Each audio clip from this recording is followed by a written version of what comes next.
अस्सलामुअलैकुम, मेरा नाम है फाइजा और आप देख रहे हैं साइकोलॉजी विद फाइजा चौधरी। आज हम स्किज़ोफ्रेनिया की एक्सटेंशन पे बात करेंगे जिसमें श्नाइडर ने थ्योरी दी थी। श्नाइडर ने दो तरह की थ्योरी दी थी, एक फर्स्ट रैंक थ्योरी और एक सेकंड रैंक थ्योरी। अगर हम फर्स्ट रैंक थ्योरी की बात करें तो इसमें 11 ऐसे सिम्टम्स हैं जो कि स्किज़ोफ्रेनिया के डायग्नोसिस में मदद देते हैं। और अगर हम सेकंड रैंक सिम्टम की बात करें तो इसमें हमारे पास 3 ऐसे सिम्टम्स हैं जो कि डायग्नोसिस में मदद देते हैं। तो अब हम शुरू करेंगे फर्स्ट रैंक सिम्टम्स के बारे में, जो कि श्नाइडर ने हमें इंट्रोड्यूस कराए थे। जिसमें अगर हम ABCD मॉडल की बात करें, इसमें हालांकि ABCD मॉडल नहीं है लेकिन मैंने खुद की एक्सटेंशन के साथ इसको ABCD याद करने के लिए है, ठीक है, एक्रोनिम बनाया हुआ है। तो अगर A से ऑडिटरी हेलुसिनेशन आएगी तो इसमें 3 तरह की हेलुसिनेशन होंगी। एक है इको, दूसरी है रनिंग कमेंट्री और थर्ड है हमारे पास आर्ग्यूइंग एंड डिस्कशन। तो इको में होगा, इको जैसे नाम से ही जाहिर है कि अपनी ही आवाज वापस आती है, ठीक है। तो इसमें भी ऐसा ही है कि अपनी सोचों की आवाज, मैं जो सोचूंगी या जो क्लाइंट है वो सोचेगा, उसी को अपनी ही आवाज वापस आती हुई महसूस होगी। जैसे मैं सोच रही हूँ कि अभी मुझे जो है इसके बाद कुछ बुक पढ़नी है, तो मैं सोचूंगी अच्छा मुझे वो वाली वूलबर्ग की बुक पढ़नी है, ठीक है। तो वो अगर मेरे ज़हन में है तो मुझे वो आवाज भी मेरी ही आवाज में वापस आएगी। तो इसमें जो क्लाइंट है वो काफी खौफजदा हो जाता है, ठीक है। तो रनिंग कमेंट्री की अगर हम बात करें, जो कि second type of auditory hallucination है, इसमें क्या होगा कि जो मैं कर रही होंगी उसकी कमेंट्री करेंगे दूसरा पर्सन, ठीक है। कोई दूसरा पर्सन मतलब किसी और की आवाज आएगी मुझे, जो कि मुझे बता रहा होगा कि आप ये काम कर रही हो। This is called running commentary. Client जो है इसमें क्या महसूस करता है कि कोई दूसरा बंदा उसके सामने बैठकर जो वो कर रहा है उसके ऊपर कमेंट कर रहा है, तो इसलिए इसका नाम रनिंग कमेंट्री है। थर्ड टाइप है आर्ग्यूइंग एंड डिस्कशन।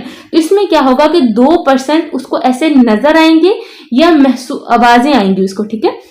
तो या आवाज आएगी या नजर आएंगे कि वो उसके जो भी वो सोच रहा है, जो भी वो कर रहा है, उसके ऊपर कमेंट करेंगे, उसके ऊपर आर्ग्यू करेंगे कि ये ठीक है या नहीं ठीक, ठीक है। तो इसमें क्लाइंट काफी ज्यादा खौफजदा हो जाते हैं कि ये कौन है जो मेरे काम पे, मेरी सोचों पे जो है कमेंट कर रहे हैं, डिस्कशन कर रहे हैं, ठीक है, मुझे बता रहे हैं।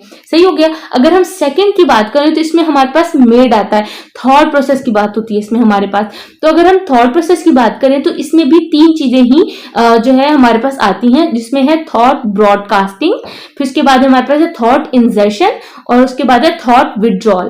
तो ब्रॉडकास्टिंग की अगर बात करें तो broadcast in a literal term क्या है कि हम एक चीज काफी ज्यादा लोगों तक पहुंचा देते हैं। तो सेम जो फिनोमिनन है वो इसमें यूज हो रहा है कि क्लाइंट को लगता है कि उसका जो थॉट है, वो जो सोच रहा है, वो बहुत सारे लोगों को या जो भी उसके सामने बैठा है, जो भी लोग, मतलब अगर वो गैदरिंग में बैठा है तो उसे लगेगा सब, अगर वो एक बंदे के पास बैठा है तो उसे लगेगा वही बंदा, ठीक है। तो ये एक बंदे के साथ भी हो सकता है, इन ग्रुप केस भी हो सकता है कि उसे लगेगा कि उसके थॉट जो है वो सब बंदों के पास जा रहे हैं, उसके बोले बिना, बताए बिना, जाहिर किए बिना उसे लगता है कि उसकी जो सोच है वो सब तक पहुंच रही है। This is called thought broadcasting, ठीक है।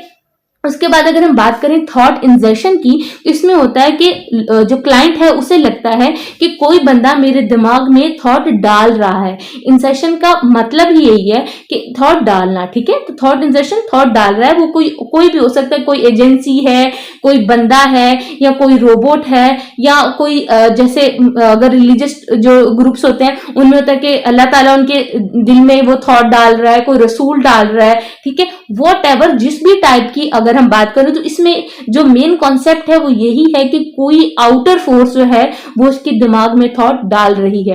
फिर उसके बाद अगर हम बात करें थॉट विड्रॉल की, तो इसमें होता है कि किसी ने मेरी थॉट चोरी कर ली है। उसे लगता है कि कोई क्लाइंट को ये लगता है कि कोई बंदा मेरी थॉट चोरी कर रहा है, ठीक है। मैं अभी जो भी कर रहा हूं, जो भी सोच रहा हूं, कोई बंदा ऑलरेडी उसको लेकर वो मेरा काम वो कर लेगा, ठीक है, जो मैंने सोचा वो कर लेगा, ठीक है। ये है थॉट विड्रॉल। उसके बाद अगर हम थर्ड जो है कैटेगरी की बात करें, उसमें आता है कंट्रोलिंग। ये असल में एक्चुअल थीम है, ठीक है। कंट्रोलिंग, अब कंट्रोलिंग में क्या क्या चीजें आ सकती हैं, इसमें तीन तरह के क्राइटेरियाज हैं, सिम्टम्स हैं, जिसमें आता है हमारे पास इंपल्सिव की बात करेंगे, फिर उसके बाद वायलेशन की बात करेंगे, और उसके बाद इफेक्ट की बात करेंगे। तो इंपल्सिव में ये होता है कि अगर क्लाइंट उठ के एक चमाट किसी को रसीद कर दी है, ठीक है, तो अब उससे पूछा जाए कि आपने ये क्यों किया, तो वो कहेंगे मैंने नहीं किया, ये मुझसे किसी ने करवाया है, ठीक है। This is called controlling. इसका थीम जो है वो कंट्रोलिंग पे ही आएगा, कि वो कहेगा कि भाई मेरे पास कोई तावील नहीं है मेरे काम की, मुझसे कोई काम करवा रहा है। दिस इज कॉल्ड अगर इम्पल्सिव। लेकिन इम्पल्सिव में वैसे भी हम लोग अपनी इम्पल्सिविटी को भी कंट्रोल करना मुश्किल होता है, तो उनके अंदर यही है कि विदाउट एनी मतलब उनके पास कोई एविडेंस नहीं है, कोई करने का रीजन नहीं है, लेकिन वो काम करेंगे और कहेंगे कि मुझसे किसी ने करवाया है। दिस इज कॉल्ड इम्पल्सिविटी, ठीक है। उसके बाद हमारे पास आते हैं वॉयलेशन। वॉयलेशन में क्लाइंट ये बताता है कि वो एज लाइक रोबोट है, ठीक है, वो रोबोट है, ये पपिट है, कि मतलब कोई इसको बिल्कुल उस तरह कंट्रोल कर रहा है। तो इसमें कैटाटोनिक बिहेवियर आता है कि किसी क्लाइंट ने ऐसे हाथ किया हुआ है तो वह ऐसे ही करके रखेगा और कहेगा कि मतलब मुझे कोई कंट्रोल कर रहा है और मैं ऐसे ही, उसने मेरा हाथ ऐसे किया हुआ, मैंने खुद नहीं किया, ठीक है। तो मतलब वो अपने आप को पूरा कहता है कि मुझे कंट्रोल कर रहा है कोई, और मैं जो भी काम कर रहा हूं, जो भी हरकत कर रहा हूं, वो मेरी तरफ से नहीं है, ठीक है। अब इफेक्ट की बात करें तो इसमें भी कंट्रोलिंग का ही थीम है, लेकिन इसमें क्या होगा कि वो हंसेगा, मतलब वो अनयूजुअली हंस रहा है, इमोशंस कर रहा है, टेंट्रम जो है थ्रो कर रहा है, तो उससे पूछा जाएगा कि why you are doing this, तो वो ये तावील देगा, उसका रिस्पॉन्स ये करेगा कि वो कहेगा कि मैं नहीं, कोई और मुझे करवा रहा है, ठीक है।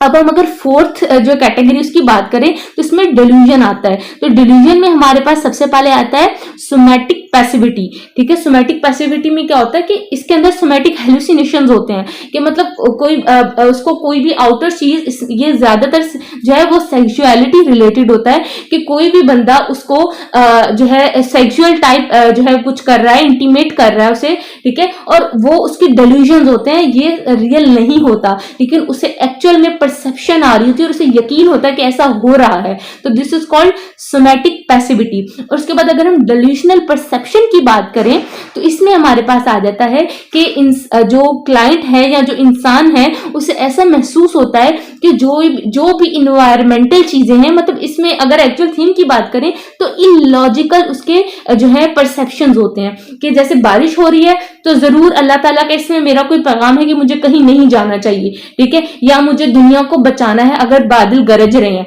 ठीक है। तो वो एवं ही खुद से ही कोई इलॉजिकल जो है परसेप्शन निकालता है किसी भी इन्वायरमेंटल क्यू की। तो this is all about first rank theory of Schneider. Second rank theory of Schneider जो है वो इंशाल्लाह हम नेक्स्ट वीडियो में कवर करेंगे। अब तक के लिए इतना ही। देखते रहिए साइकोलॉजी विद फायदा चौधरी। अल्लाह हाफिज।